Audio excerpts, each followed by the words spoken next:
What's up, guys? Today we're taking a look at this knife. This is the Miguron Geddon. Look at that. That is a thick boy right there. This is a very large titanium frame lock. Wow, very large, very long, big, thick, huge, chunky, overbuilt, whatever other adjectives you want to use or whatnot. It's big. It's very, very big. So this is a massive titanium frame lock, as I said. Look at that. Big frame lock. You see lock up right there. Wow. Got this big, thick, chunky blade. Beautiful grind on there. Look at that satin grind. Get this. There you go. Beautiful satin grind. It's like a compound satin. It's like a kind of like a drop clip point, straight clip point. It's like a straight clip point. With this compound grind, looks really good. They did a really good job on this blade.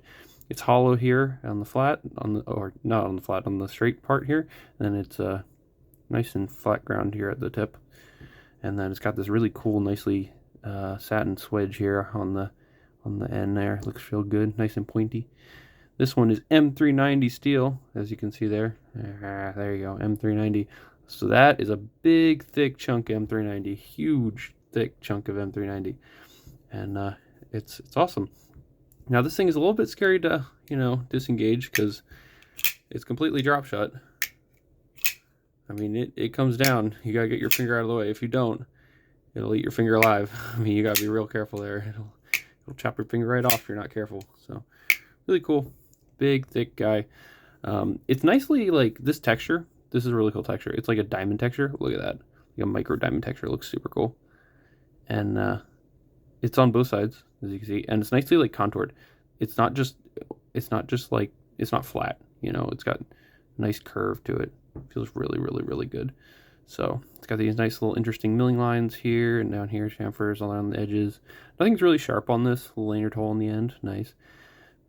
Big, huge titanium backspacer with a big titanium popsicle clip. Look at that. Huge popsicle titanium clip, really cool.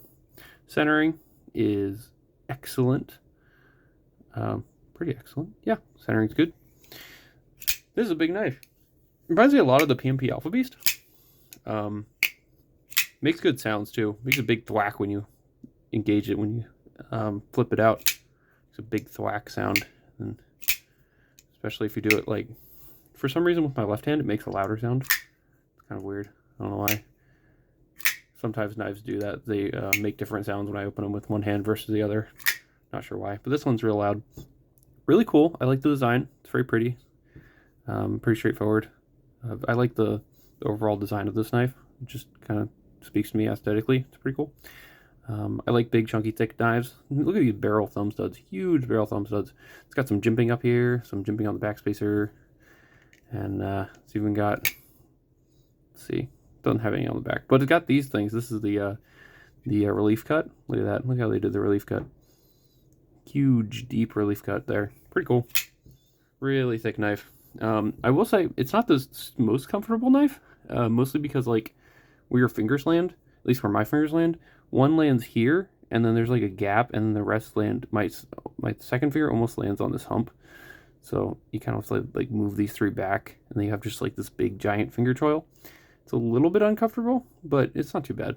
And you get used to it. You just have a really big finger choil up at the front. You can also choke up and use this finger choil, and then you have like your second fingers in this choil. A little bit weird, but it's huge, so you can pretty much move your hands around as much as you want, because it's very large. We're going to do some size comparisons here in a second. You can also reverse flick it with that fuller. Check that out. Yeah, nice, real deep, semi-deep filler. You can see there. It's definitely a nice size fuller there. You can get on both sides. So you get your finger in there and reverse flick it. Really cool. So this is built really well. No blade play at all. The whole time I've had this. I haven't really carried it much just because it's not really a knife you carry all that much. I mean, it's kind of huge and not super practical, but it's a lot of fun. That's kind of what this knife is to me, at least. It's just a big, expensive pile of fun. It's pretty cool. Anyway, let's do some size comparisons here.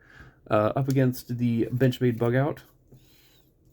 Look at that. Oh, yes. That's a good comparison. Look how tiny the Bug Out is compared to that. Let's do, do I have my 308? I do. That's what I'm carrying today. I'm actually carrying the 308. Check that out.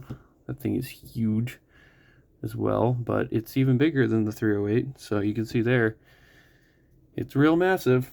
We can also compare it to the PM2. Why not? And the, do I have a pair 3? Yes, pair 3. Right there. There you go. It's huge, way bigger than those. So you can definitely see that we're working with some really big, thick, chunky dimensions here. So pretty cool. I also want to compare it to, let me get out my Alpha Beast real quick. Oh dear. There you go. This one thwacks out real nicely too. So we'll compare it to that one. Ooh, yeah, there you go. You can see it's not quite as tall or as thick as the Alpha Beast, but it is just as long, if not longer. I think it might be ever so slightly longer than that knife, but of course it's not as, oh, it's not built quite as well because it's made by, this one's made by Riyadh. But as you can see here, it's not as thick, not quite as thick, and it's not quite as wide. The Alpha Beast still has a little bit more width overall. So I absolutely love my Alpha Beast. It's amazing. Anyway, so that's a comparison there. The other big knives, could compare it to my full size. Is this the Proponent? There you go, Artisan Cutlery Proponent, full size one. You see there, it's a little bit longer than that too. Not quite as chonky, you know, width-wise. It's actually lighter than I thought it would be as well. The weight actually isn't that bad on this knife compared to other massively overbuilt ones. I know the PMP Alpha Beast is like almost an entire pound. But this one is actually only 11 ounces. So, you know, it's heavy, but it's not like as heavy as the Alpha Beast is, which I believe is 14 ounces. So it's big, it's huge. They also make the Arma by Miguron, which is supposed to be like a flipper version of this. So they make the Arma, and this is the Geddon. This is like Armageddon. It's kind of cool. Overall, it's a pretty cool knife. If you want a giant chunky knife just to use and like play around with and stuff, you could totally get this one. It's a good one. Excellent action on bearings. Feels great. No issues there. It's awesome. I haven't had any issues with this knife at all. Everything's been great. Solid. It's cool. So I recommend this knife. Definitely, if you're into this kind of thing. Especially if you have like an Alpha Beast, this goes along with it pretty nicely. But yep, pretty cool. So that's it for this video. Let me know what you guys think of Miguron knives and what you think of big, chunky, thick knives. Please like this video, subscribe to my channel, and have a great day. Bye.